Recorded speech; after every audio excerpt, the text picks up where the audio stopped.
Hello, and welcome to the Brutal Iron Gym podcast, where our goal is to cut through the BS and deliver the brutal truth about topics related to health and happiness. Today's podcast number 1942. The topic is mindset, and the title is Trainer Education, Building Confidence. I love getting to work with trainers. Actually, over half of my clients are personal trainers. And one of the main reasons why I love it is I know anything I help them with is going to help everyone they work with. So it kind of feels like everything I do has a little more impact. So it's all about me. Jokingly saying that it is funny because it does make me feel better to feel as though I get to reach out and touch more people in a sense of helping their lives. But I guess that's reminds me of a Friends episode. I think it was Phoebe that was trying to prove that there was good deeds that don't come back for personal satisfaction. But it is funny because you do feel good doing something good for somebody else, so then you do get personal benefit from it, and I think I've already gotten off track. But as selfish as I might feel saying that I like helping people that can have a lot of impact on other people's lives, I don't think that's necessarily a bad thing. I think that's probably common. Okay, there's my little miniature therapy session for myself there. So we're going to get into next is what I want to do today is talk about give 5 tips on building confidence as a personal trainer. Since I do work with a lot of personal trainers, some of them are brand new, some of them are well established, so it's kind of fun having a wide variety of clients who are trainers. Some of the newer ones and even some of the established ones will have some confidence concerns from time to time. With the established trainers, it can often be like with COVID happening 2020, a lot of established trainers had a hit on the people that they were working with in person. Obviously that went down. Some trainers I know who had businesses actually went out of business, so that's unfortunate. And then even some online coaches, they struggled to pull in new people and struggled with how to advertise and market in that atmosphere. So anytime there's a cultural swing, financial hardship throughout the economy, wherever the person's located. I work with people outside of the United States. So there's a lot of conditions and environmental factors. But it isn't uncommon, even for someone who's been doing this 5, 10, 15, 20 years, to have some confidence swings from time to time. When somebody's new, you're definitely going to struggle with confidence, and that's absolutely normal. Absolutely nothing wrong with that. I think you'd probably be psychotic if you didn't have some kind of confidence questions when you're new. If you just thought you were, the best in the world and you're brand new at it, I would be scared for you. It's always good to assume that you're doing some things right and to assume that there are some things yet to learn. That's kind of been my approach is, I do believe that what I know, but I do believe that there is more to know. So the 5 tips that I want to share in today's podcast are to, number 1, work on self-improvement, and I'll discuss in which areas and kind of how to do that. Number 2 is keep an in and out focus. I'll explain that. Number 3, stay slightly uncomfortable. Number 4 is to track the data. And number 5, you are helpful if you are at least one step ahead. So let's go back to number 1. Number 1 tip is to work on self-improvement. If you are improving, regardless of what's happening with your clients, regardless of what's happening with your income, you know that your value as a trainer is improving. Therefore, there is hope for things to continue to get better. So as long as you're improving, you know that you're learning more and you have more to offer in the future as you continue to improve. So that's a big helpful one, is don't lose sight of yourself. Don't sacrifice your goals for the growth of everyone else and or your business. Now, I made this mistake. I know, it's amazing. I've made all of these mistakes. But this is something I struggled with a lot when I first opened Brutal Iron Gym. So I've been training people for money since I've been 18 years old. And for a long period of time, it was like a secondary thing. I grew up in the kind of middle of nowhere in Pennsylvania, and being a personal trainer wasn't really a career. So when I saw guidance counselors in high school, no one asked if, like, oh, you're going to be a personal trainer? That's great. No, if you want to be a personal trainer, they said, well, you should do physical therapy or you should do athletic trainer. And I actually went to be an athletic trainer, then realized that it had nothing to do with training athletes. It was getting them water bottles and towels and wrapping their ankles and basically babysitting athletes. And I was like, I don't really like to do that. But I think I just offended every athletic trainer. But it wasn't what I had wanted. It wasn't what I thought it was. So let's just say it that way. Then physical therapy, chiropractic work, that would be awesome. And I do work with physical therapists and chiropractors, but it wasn't personal training. Those are different fields. So whenever I was getting into this, personal training wasn't an option. So I was doing it on the side as I went through undergrad, and then during grad school, I was lucky enough to come down to South Carolina, go to Winthrop University, and I taught at Winthrop University. And the first year I got there, they had just built out their new rec center for the students. They were starting a personal training program that was offered to the students and faculty, and I was able to take part in that and help to build out that program and be one of the trainers to start that. So I started doing personal training on the side still. I got my undergrad in health and phys ed, got my master's in nutrition, and as I went through those programs, I liked the content I was learning, but I still liked being a personal trainer more. So I liked my side job more than I liked the stuff I was going to school for. Whenever I got done with my master's in nutrition, I actually had two of my teachers as clients, because they were teaching about health nutrition, but they didn't necessarily understand aesthetic nutrition or performance nutrition, which is what I did know and what I loved. So I was working with them, and I realized, this is a field that people need to know and want to know. And I was lucky enough to keep a teaching job at the university after I graduated. So I was teaching at the university. And as I was coming to the end of my master's, I was like, well, I don't really want to go into the jobs directly related to my field. Why don't I just dive deeper into training people? There were some local gyms that I talked to them about being a personal training director for them, but they wanted a significant portion of the money of what I would have brought into the gym. And I was going to be doing like all of the work. All they were providing was a building with equipment. And I was like, well, what the hell? I can get a building with equipment. And I know equipment better than these people, and I can pick better equipment. So I did. So I got my own space, got my own equipment, and started training people, and I ended up making more money training people than I did teaching at the university. And then it became kind of my now full-time job. So that was my kind of evolutionary process as going through it. And what I loved about that was I get to do what I love to do now as my job. The challenging part, and now back to the what I was talking about part, was when I first opened the gym, I had signed a lease for a lot of money. I had signed to rent the place. I also bought some equipment new under an equipment loan. So I had some bills to pay. And it was just, I had to get people through the door. I was doing whatever I could.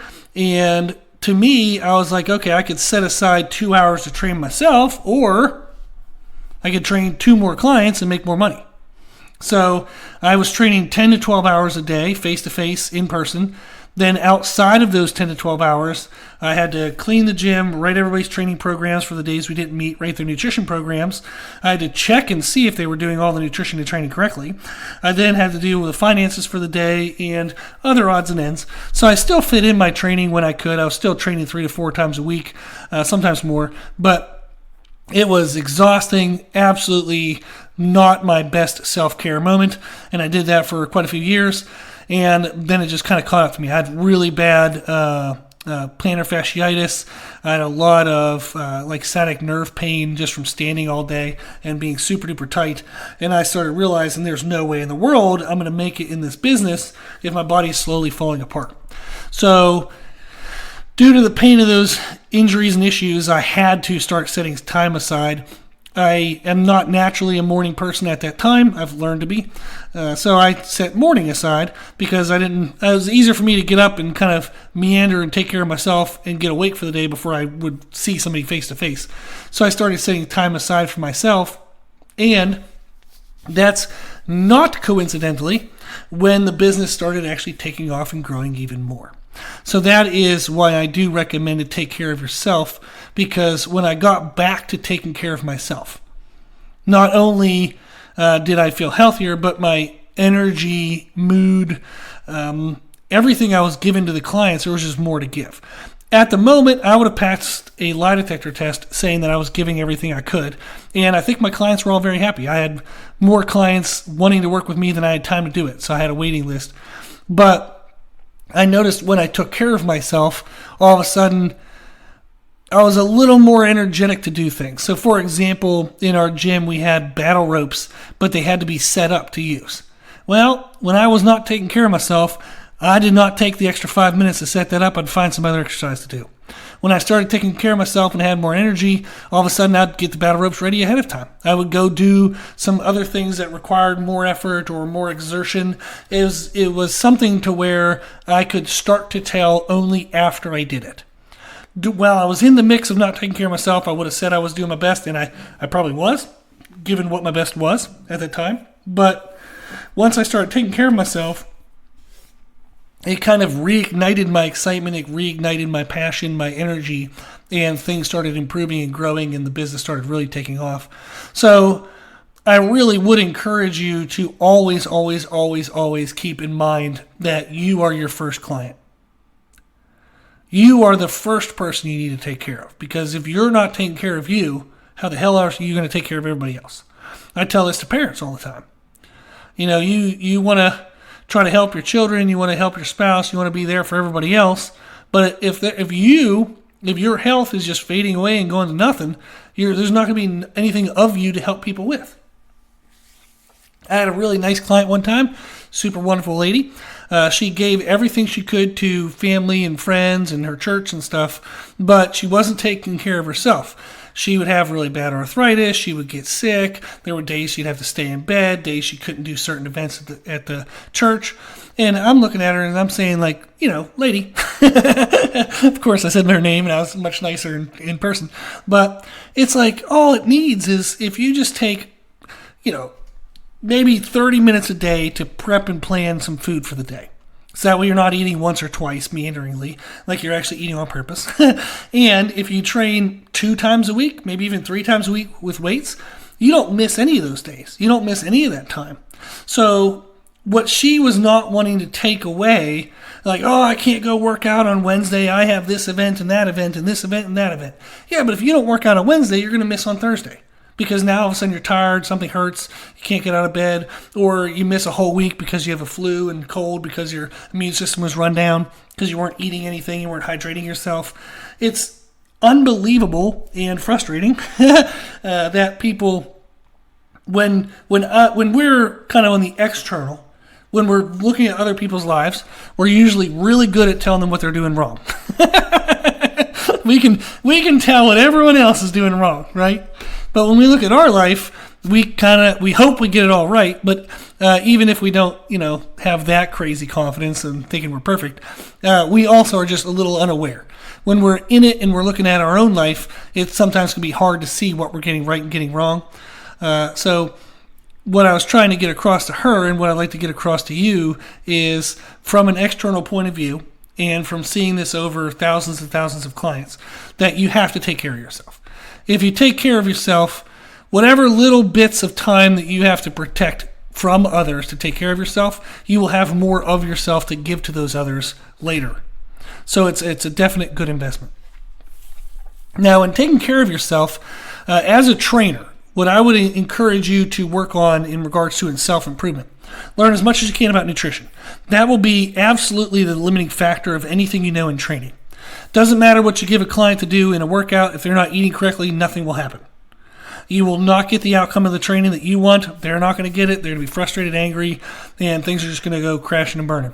So learn nutrition first. Absolutely, beyond a shadow of a doubt, absolutely what every trainer needs to know first. I would encourage you to learn about nutrition before you learn about squats. Because anything you do with squats, if you want a positive adaptation from that effort, it has to be nutritionally supported. So learn about nutrition, then training, and then you want to learn about how to improve adherence in those areas. So that's time management, energy management, just life skill management. Then you would look at interpersonal skills. So how do you communicate well with people? What's proper body language if you meet with them face to face? Proper tone, inflection. If you do a lot of writing emails, you got to look at kind of like verbal communication via texting, via emails, like written verbal communication.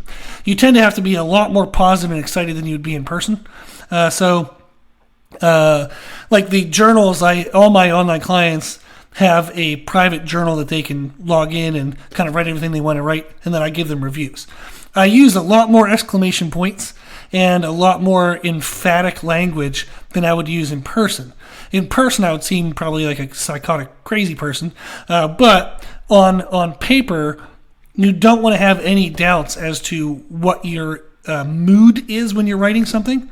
So if I write like "good job" with a period, so just "good job," it's like okay.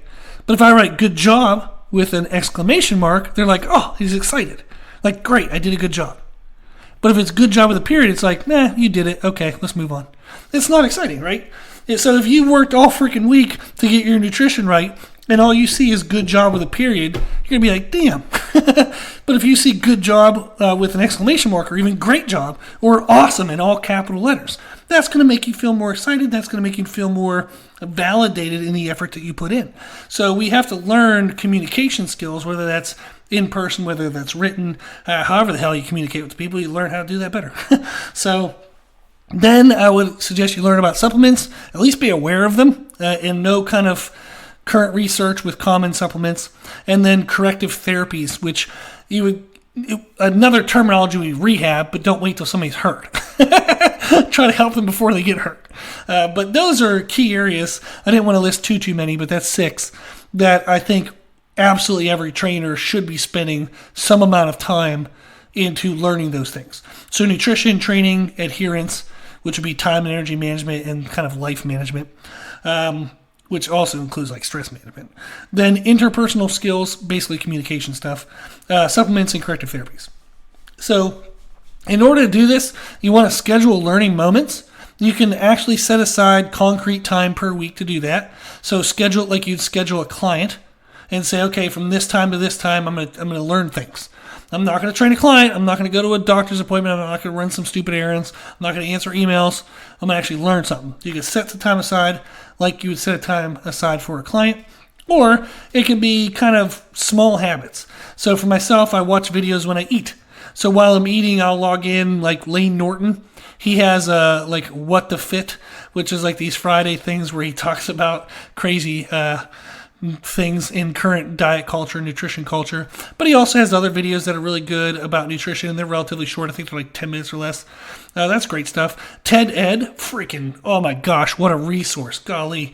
You can learn anything you want to learn on TED Ed. So I look at intrapersonal skills like communication. I remember I watched a really great video once on just how you use your hands when you talk and how impactful that is. And I was like, oh my gosh, that's amazing. So TED Ed is great resource as well. And then I watch, training videos and stuff. It's harder to find more concise training videos, but they're out there. There's a lot of good stuff. So I watch that on YouTube pretty much. Or I'll listen to audiobooks while I'm doing mindless chores. So if I'm not talking with my wife Meredith while doing something, so maybe I'm doing laundry, folding clothes, cutting grass, cleaning something, I'll listen to an audiobook because otherwise I'm bored. So I'll listen to an audiobook. The 2 categories I listen to are all audiobooks except for one. So I've listened to 100 plus audiobooks. One I listened to for a random reason. I'm going to leave that alone. Don't even know why I mentioned it then. But just for, I guess, to be truthful. So other than that one book, the only 2 areas of books that I listen to are business and self-help. So I actually don't get my nutrition and training information from books very often. I have when I was younger. Arnold's Encyclopedia of Bodybuilding, hell yeah, you had to read that. Boris Shako's powerlifting book, fantastic. I read, there was like a muscle and anatomy book that was freaking awesome. I love that book. So that was a really good one to read to. I read Nutrient Timing, which I think it was by John Ivey. Great book. There was Chris Aceto's Championship Bodybuilding, wonderful book. I'm trying to think of some other ones. The Power of Full Engagement by Jim Lohr, excellent book. So a lot of books I have read, like actual hard copies of, but I do mostly audiobooks. But I got off the tangent of I don't typically do nutrition and training via books. I do business and self-help via books. And then nutrition and training, I kind of like to have kind of more concise, more, just concise so I can go through more content. So I don't want to read, for example, if I want to learn about gluten-free nutrition, gluten-free dieting, I don't want to read or listen to a book that takes me 8 hours, whereas I can just watch a YouTube video for 10, 15, 20 minutes, and all of a sudden I understand a pretty good basics of it.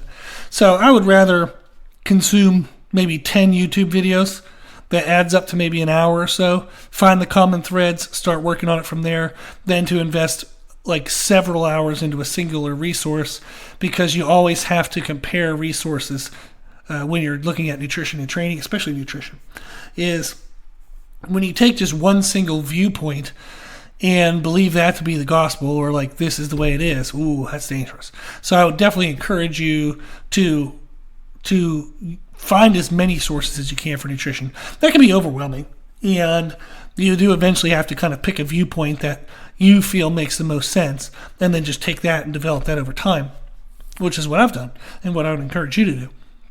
But I always stay mentally open to other theories and other strategies. So I've learned about every diet under the sun, you name it, I think I've learned about them all. There are often some good things you can take from any of them, but then there are often some cons. So pros and cons, there's often some cons for some. And what I like about that is then for each client I work with, I'm like, ooh, okay, these sets of pros and these sets of cons would work best for you in your situation. These diet styles have these pros and these cons. So let's find a diet style that's a mixture of some of these. So it gives you more information to play with to then personalize better per client that you work with. So that's how I manage self-improvement. You can find your own way, but that's at least some suggestions to get going with. So again, work on self-improvement in the areas of nutrition training, adherence, interpersonal skills, supplements, and corrective therapies. So that was already a long investment into tip number 1. So I'm going to be a little faster with the rest of these. Otherwise, it's going to be too many hours. So in and out focus. When you look at social media, it will absolutely erode your confidence, because all you're going to see is what you don't have. You don't have these high-end clients. You don't have thousands of clients. Maybe you don't have all these available resources, all these opportunities. So it can be absolutely overwhelming to look outside of yourself at social media. So I would encourage you to focus inward. Focus on the clients you do have, on the resources you do have. Focus on what you have and what yet you can maximize with those things before you worry about what you don't have. There's an enormous amount of stories, so I'll save too many of them because otherwise I'm going to get going too long. But it's important to focus on the clients you have, because if they're successful, word of mouth spreads, and then you will grow. But if you're not paying attention to the clients you have, you're giving them kind of half-ass efforts, and you're putting all your efforts into making, promotional content for social media to bring in new clients, you're going to be losing the clients you have. As you're trying to bring in new clients, you're not going to get anywhere. You're going to kind of spin your wheels, right? People are leaving as they're coming in, you don't get ahead. So take care of who you have first before you worry about who you don't have. And as you improve the people you do have, opportunities and new clients will come. But at the same time, we do have to look outside of ourselves to at least be aware of what the current trends are. the new research, new technology. So, for example, ChatGPT, whenever that started becoming a thing, I signed on AI Open, I believe was the website to get into ChatGPT, and I started just asking ChatGPT a bunch of questions. I wanted to see, can ChatGPT write me a bodybuilding program for 4 workouts a week? I don't want to work out longer than 1 hour, but you have to work around a shoulder problem, so I can't have any overhead movements, and my lower back considerations. So it spits out this program, and what was interesting was it was able to do some of the things that I asked it to do, it was able to do. However, it didn't know certain things. So, for example, if I tell it to worry about lower back considerations, it might be programmed to, say, take away deadlifts. But it had me doing like barbell bent over rows into like another bent over movement. And like you would say, oh, okay, so barbell bent over rows are challenging on the lower back. So say, for example, the program would have you go upper back workout. You would have, pull downs, pull ups, bent over rows, then 45-degree hyperextensions. And it's like, well, damn, if you do bent over rows into 45 hyperextensions, your low back's going to be lit up. Your spinal erectors are going to be screaming at you. QL is going to be pissed and angry the next day. So it knew certain things, but it didn't know those kind of things. However, ChatGPT is freaking awesome for recipes and food ideas. That's one of the things I absolutely hate the most is coming up with food ideas for clients. So sorry, clients, but just there's some transparency for you.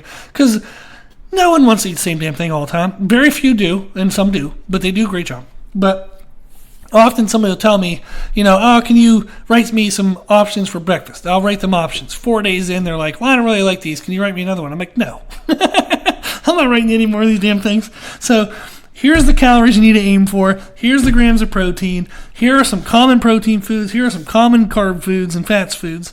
You put those together into what you like. So if I don't want to write that anymore, but the client doesn't know enough yet how to put that all together, ChatGPT is the man, so that it can get it done. So I'll use ChatGPT to come up with meal ideas, because why the hell am I going to sit there and write that out? Because ChatGPT can do as good as I would do, and it's actually going to do better, because I'm going to be mostly focusing on foods that I would eat or structures of meals that I would do that isn't necessarily what the client would do. So you can get rid of personal bias and actually greater exposure of information by using something like ChatGPT for meal ideas. So that's an idea, like an example where you want to look outward and understand that ChatGPT is a new technology. You want to become familiar with it, but you also want to look inward so you don't lose confidence by looking at what everybody else has but not what you have. You have things available to you that you can still excel at and work on and improve. So focus on that first. Third tip is to stay slightly uncomfortable. Say yes to and or create opportunities that stretch you. Do some things that scare you every now and then. Look for ways to put yourself out there. I did a lot of free speaking engagements when I was trying to build the business in Rock Hill. I'm not native to Rock Hill. I grew up in Pennsylvania. So when I started wanting to grow the gym, I was like, people got to know that I exist. So I offered to go talk to high schools for free. I talked to 2 high schools for health classes, for sports. I did that for free. I went to a community center. I went the local church. My best friend is a pastor, so I did a speaking engagement at his church. Just put yourself out there. Talk to people. Get uncomfortable. And my absolute favorite thing is Q&A sessions, because the randomness and just the fun opportunities, the learning opportunities is amazing. And just getting to learn what people care about the most or what's on people's the top of their mind. There's just infinite examples. I remember one time I went to a high school and I was talking to a high school class. I think they were 11th graders. And I was like, can anybody tell me, some protein foods? So and I go, just shout them out. And I hear banana, rice. And then I think they said bread. And I was like, are you guys joking? Is this a joke? And I looked at the teacher, who's probably red-faced and embarrassed. But I was like, no. I was like, none of those. wrong. And they all started laughing. And I was like, oh my gosh. So we had to go through it and kind of correct it But it was fun. It was fun to see that where to start with the knowledge was, here's what has protein, to start that basic.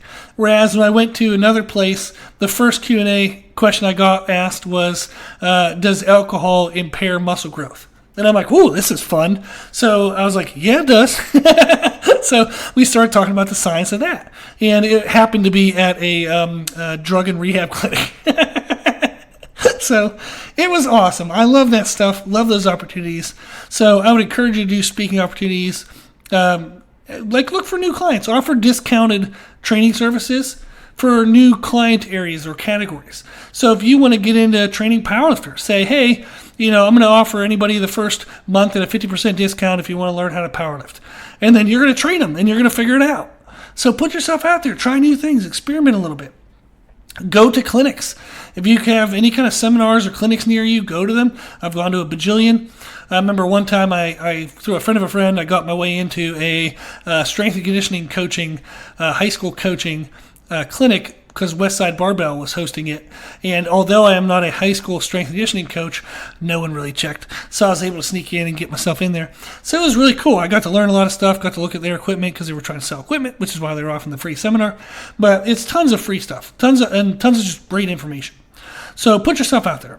That would be the big thing. I remember whenever I wanted to learn more about corrective therapies, I was practicing on myself, practicing on clients, and then I had some connections who let me and were open to the opportunity of me hosting some free corrective therapy at local powerlifting meets. So I had a little booth and I offered totally for free to work on powerlifters if they were having any kind of muscle tightness or joint pain. I remember one clinic, I think I did it up in Raleigh. I worked on over 70 people in one day. I was exhausted. It was like 10-hour day. But it was freaking awesome. Absolutely loved it. I worked with 70-some people. You tell me about the learning opportunity on that day. Holy crap.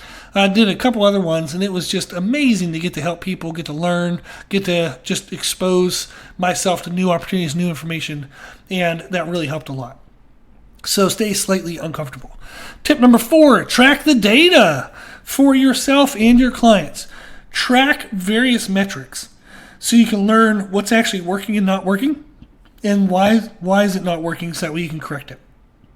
The more you stay aware, the more learning opportunities you have. So, for example, I know a trainer who will remain unnamed, but they'll find out who they are in a second, who trains clients who they don't really know what they're doing nutritionally for calories, protein, or hydration. But they're training clients to improve mobility and flexibility. But yet the clients are coming in saying like, oh, I'm kind of stiff today, or oh, I'm kind of this. And then they wonder, what can I do in the training? The training isn't working. Maybe I need this new exercise. Maybe I need this new stretch. They're constantly tweaking their training, and it has nothing to do with the damn training. The clients aren't drinking enough fluid, and they're not eating enough food. So they're going to feel like shit, and then you're going to think you're training shit, whenever really you're just not tracking any data or paying any attention. So I get fired up. So that trainer's wasting their time updating all these programs, trying to find new stretches. Not that it's a waste of time, because they're going to eventually need that information later on. But that's not the solution. The solution is their clients have to freaking pay attention to their calories, protein, and hydration. So if the client's coming to you and telling you that they want to improve in these areas, you tell them, hey, in order to do that, we have to do X, Y, Z. And they're like, well, I like X and I like Z, but I'm not doing Y. You can't pick and choose. Like, you gotta kind of do all the things that factor into it. So you have to be aware of calories, protein, hydration, timing of those elements, so that way your training does have positive impact. So if you're not aware of the nutritional component, you would constantly think, oh, I might not have the right stretch. Maybe I need to do this exercise. Maybe I need to do that drill. Maybe I'm not working on the right area of the body and I need to try this. Maybe I need to do 3 days instead of 4 days, or 2 days instead of 5 days. And you're going to constantly change all these variables that have nothing to do with the damn problem because you're not checking all the data. So check as many things as you can. For me, I track my clients' nutrition in nutrition apps. I track their progressions in workouts. I play with and change training styles, accessory movements. I check and see kind of what changes I make, and then what change happens from those things. And the more I'm aware of that, the better I can fine-tune things. And it allows me to constantly stay mentally engaged, and I'm always updating what I'm doing. So I've talked about it in past podcasts, is I have a document, a Microsoft Word document, that has an exercise name and a video tutorial. And I then copy and paste that exercise by exercise, movement by movement for each individual client. So I'm like, okay, squats. What do I want to do them for movement preparation? I know this person has like external rotational problems, so I got to really work on their shoulders before I would try to get them under a barbell back squat, especially if they do low bar. So I might do movement therapies focused on the shoulders. Maybe another client had, an ACL repair, so we got to do some more knee stuff. Maybe another client had a hip replacement, so we got to do more hip stuff. So I'll plug into the exercises that I need per client, per movement, per section of the workout. And I just build the workouts from there. That document has 310 pages, an average of 18 exercises per page. That is over 5,000 exercises. So the document I use to write client programs has over 5,000 exercises. I just hit Control F, and then I start typing the name of the movement I want, and it pops up, copy and paste it, build the program. I am adding to that document every single week. I can't tell you any weeks that I've ever not added a new exercise when I'm writing out client programs. So it's over 5,000 pages because I constantly want to try to, 5,000 exercises, because I want to constantly refine what I'm doing and make sure everything's pinpointed and exactly what each client needs. And that is, I don't know if it's a lot of work. It is, but I don't care. It's how I do it. That's how you do it right. Like if somebody comes to me and they want personalized programming, I am not copy and pasting the same bullshit that I wrote for somebody else because it wasn't for them. So I can't stand when trainers do that. I've seen trainers do that.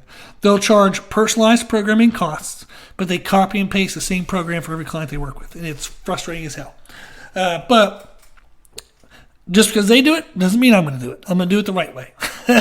So that's one of the ways that I stay engaged. It's one of the ways I'm constantly improving, is tracking what I'm doing, plugging in new movements, and constantly tweaking and learning. So by tracking what clients are doing, you're going to better understand why you're seeing the results you're seeing, and then how to modify or change those things to get a predictable outcome. So it's really important to track the data, especially in nutrition. Tip number 5, last thing we're going to cover, is you are helpful if you're at least one step ahead. So as a trainer, you can struggle with confidence if you don't feel as though you know everything. You can look at trainers who know more than you, and that can freak you out and say, wow, maybe I'm not a good trainer. You're probably a great trainer. If you're even questioning if you're a good trainer, you're probably a great trainer, because that means you care. And if you care, what you can think is, for each individual client, if they were on a scale of 1 to 10 from the first day they ever got into a gym to like a professional, like an IFBB pro, natural pro, or an elite powerlifter, or a professional athlete, or Olympian. So they probably rank on a scale of 1 to 10, 1 being first day ever in a gym, 10 being any of those professional things I named. Where are they? Are they a 3? Are they a 4? Are they a 5? Where are they at in that process? Then think of yourself as a trainer. Number 1 would be the first day I call myself a trainer. Number 10 would be I'm the trainer of all those professional people. So where are you in that ranking? So if you'd rank yourself a 5, then you want to find clients that are 5 or less. If you rank yourself a 3, find clients that are 3 or less. So if your client is a 3 but you're a 5, you're great. You're helpful. You don't need to know everything. You just need to know what they need to know next. You need to know what their next move is. If you know that, then you can help them. So you do not need to be a 10 to train 2s. You don't need to be an 8 to train a 1. You just got to be what they are, or a little above. So you just got to know what they need to know next, and you're helpful. Okay, so that was a long-winded podcast, much longer than I thought it would be, but hopefully it was helpful. I encourage any trainer, if you're struggling at all, please keep with it, because if you have the desire to help people, man, that's all you need. If you honestly want to help people, keep working at it, and you will eventually help them. And just focus on those wins as much as you can. Focus on who you have and just making just the best effort for them. And you'll continue to grow over time. If you have any questions, if you need anything, just shoot me an email. My email is brutalironjim@gmail.com. If you like the podcast, please share the podcast. If you like the podcast, please consider donating to support the podcast, which you can do on our website. Also, if you like the information we share in the podcast, you can find more from us on our social media channels. You can find us and follow us on Instagram and YouTube under the name Brutal Iron Jim. As always, I hope this was helpful, and thank you for listening.